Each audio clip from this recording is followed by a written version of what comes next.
everyone, today I'm going to be reviewing Love and Hip Hop Atlanta Season 5, Episode 9. So we got Jessica Dime showing up for her date with Little Scrappy in the best catsuit that she can find. And she pulls up and it's at a skating rink. And not only is it a skating rink, but Little Scrappy is nowhere to be found. He didn't send Jockey in as his replacement for his date for Jessica.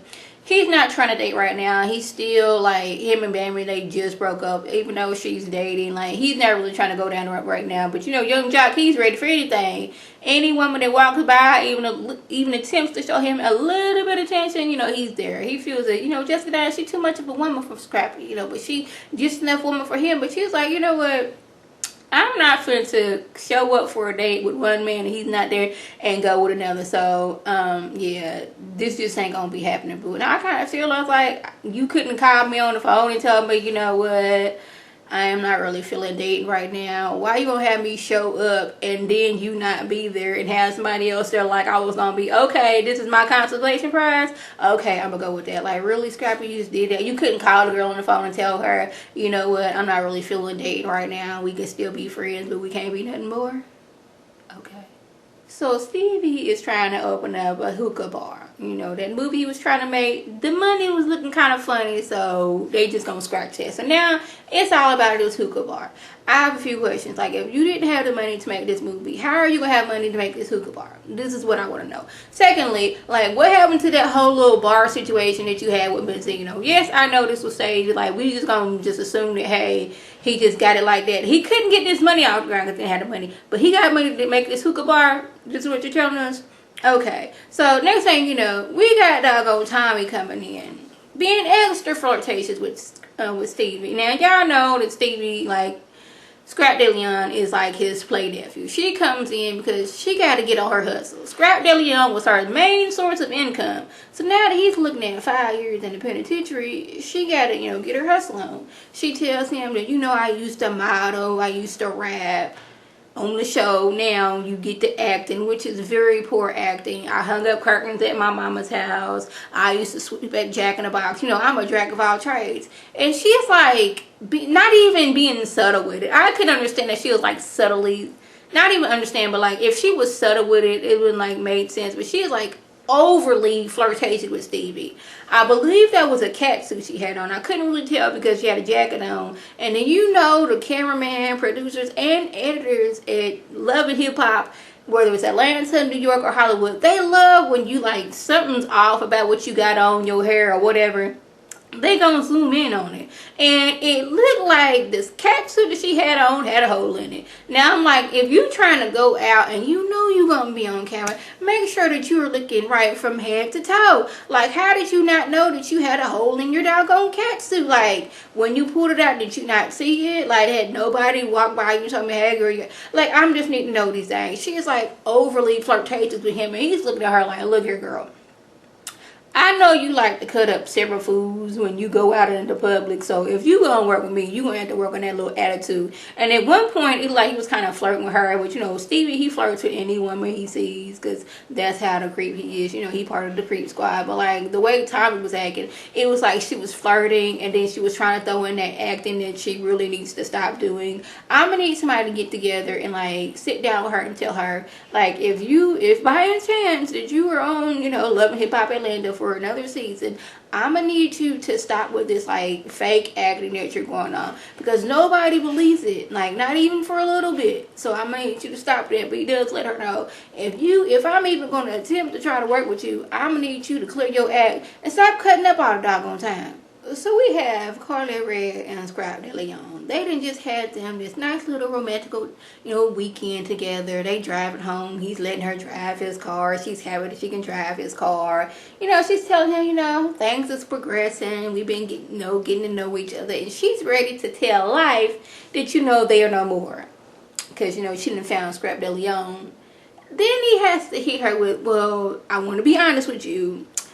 I did some things, and now I'm looking at 5 years in prison. Now she's feeling like, oh my goodness, every time I get a man, something goes wrong. Now, you know, KARLIE, she has had a string of bad luck when it come to men. She got with Benzino, thought he was the best thing since sliced bread.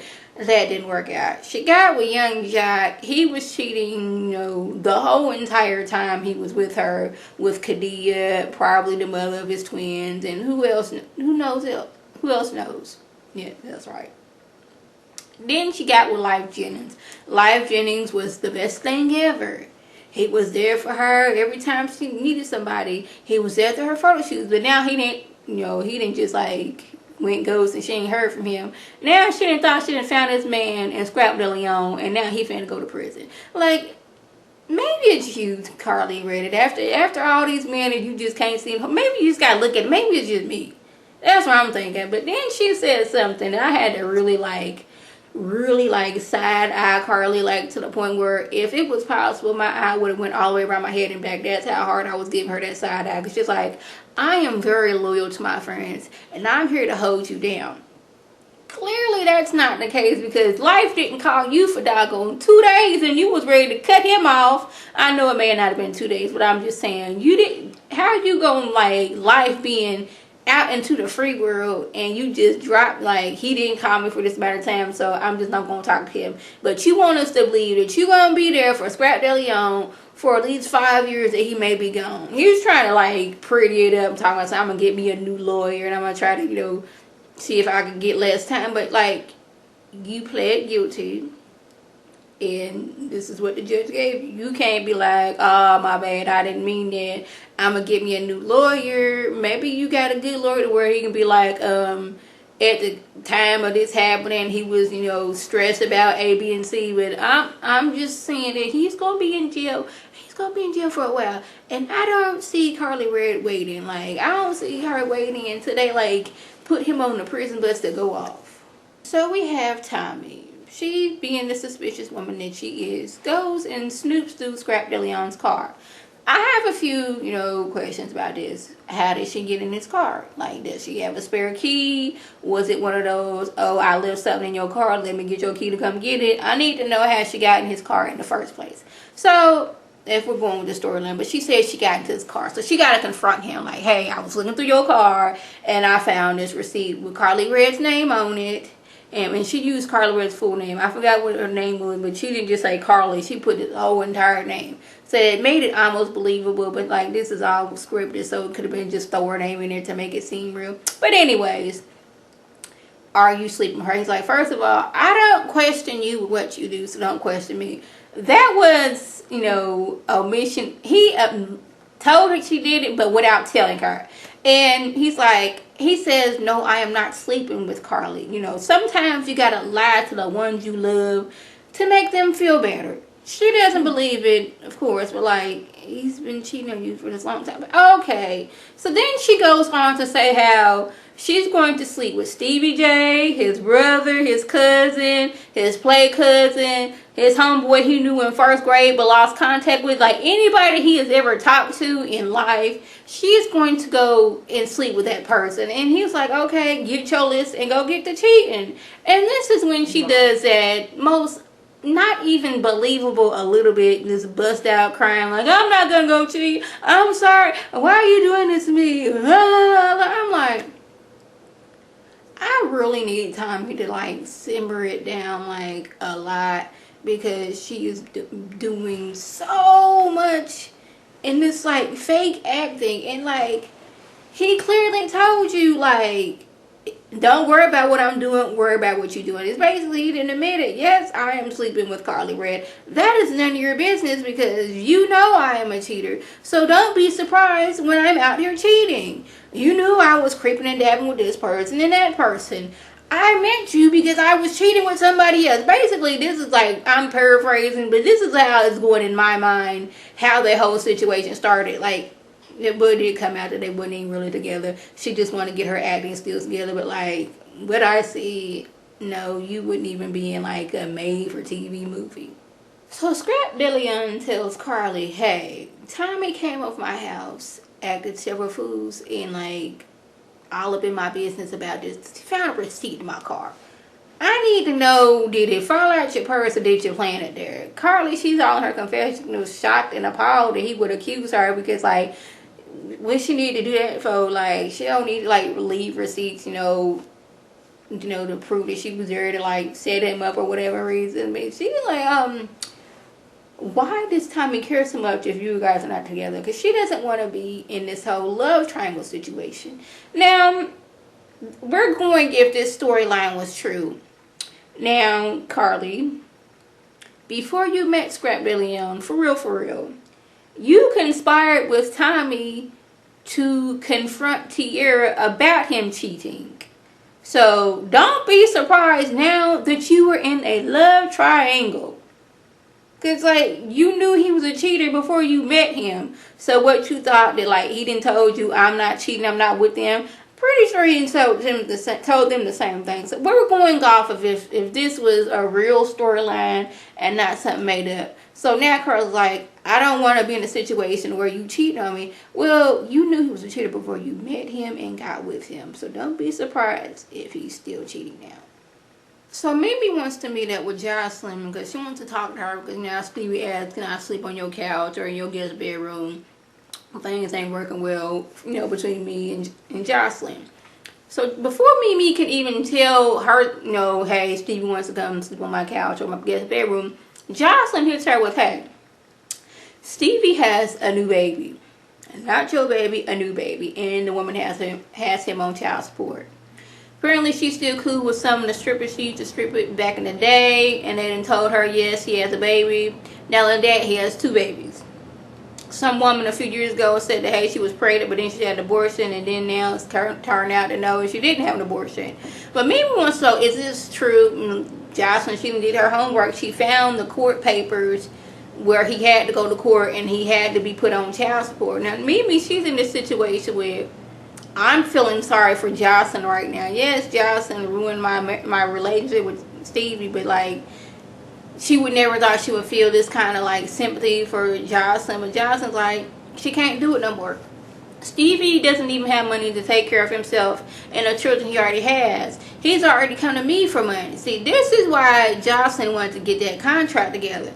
Because, like, Stevie's using the percentage of her money to pay for child support, court, what have you. So this is why I'm like, how you got money to beat this hookah bar together, but you ain't got money for child support? Side-eyeing that too. But anyway, it's like, Jocelyn, like, she done. She had already found out her contract with Stevie. It's been 3 years and it's over. So she's like, I'm done. I don't want him no more. Mimi lets him know that's why he wanted to come sleep on my couch, because y'all having these problems. Jocelyn's like, look here, Mimi, you take him home with you because I don't want him no more. If he can come stay with you, but he ain't coming back to my house. And I was like, I never thought I would see the day. Now, this is where I'm thinking, you know, this storyline is true. Because Joseline, she's not the best of actresses. But she was doing one of those, when you crying, you know, when you was little, one of them, you like start to hyperventilate kind of situations. She was going through one of those. But Mimi's like, you know, tables have turned. Like, Joseline, she's so through it, like Stevie and all the bottles what he's going through. But now he was like, do I even want him staying in my house? He didn't cheat it. He got 2 more, but not 1 but 2 babies out there. Like, dang. So we have Tommy and Karlie Redd. Tommy, she's mad that Scrap DeLeon was cheating with Karlie Redd, so she goes to confront Karlie Redd at her, where I guess she does her radio station at. And this is where I have several issues, because like, Tommy, she clearly walked in that place like she's been there before. Like, do we not lock doors around here? Like, how are people getting access into places they shouldn't have just like blatant access to?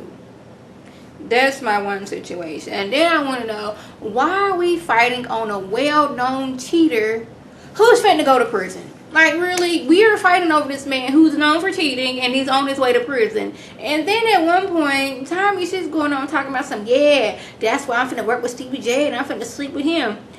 Karlie's not in a relationship with Stevie J, so how is that going to hurt her? Like, Karlie seems to not be worried about her music no more, and I'm pretty sure she can go to somebody else besides Stevie to get that on and popping. But like, I want to know, what was like her reasoning for saying that's why I'm gonna go sleep with Stevie J? Like, well, how is that hurting Karlie Redd is what I want to know. See, Tommy just be saying stuff, just be saying them. That's what I'm starting to believe at this point. Cause like, how's that hurting Karlie Redd? Like, really? So that was a gist that went on. Oh yeah, Miss Charlene, she went to see Ernest because she's, you know, concerned how the way Mama Dee been acting, and he says, you know, Mama Dee, she's an alcoholic and she's bipolar. You're not supposed to be mixing alcohol with your bipolar medicine. That's a no. Miss Charlene, I guess she a nurse or she went to psychology school, so she knows these situations. Ernest was saying how back in the day, Mama Dee, she was a nurse, she had a bright future, she got in a car accident, had several surgeries that changed her, and like he needed her to get out there and start selling drugs, and that kind of changed Mama Dee for the worse. So, you know, he wants them to go to, you know, couples therapy. They went, and I don't think anything was solved. So that was the gist going on. If I left anything out, by all means leave a comment or video response. And like I always, I want to thank my subscribers who like this video. I want you to like this video, comment, and subscribe, and share this video with your friends on Facebook, Twitter, Instagram, and here on YouTube. This is Lady T signing off. Have a good one.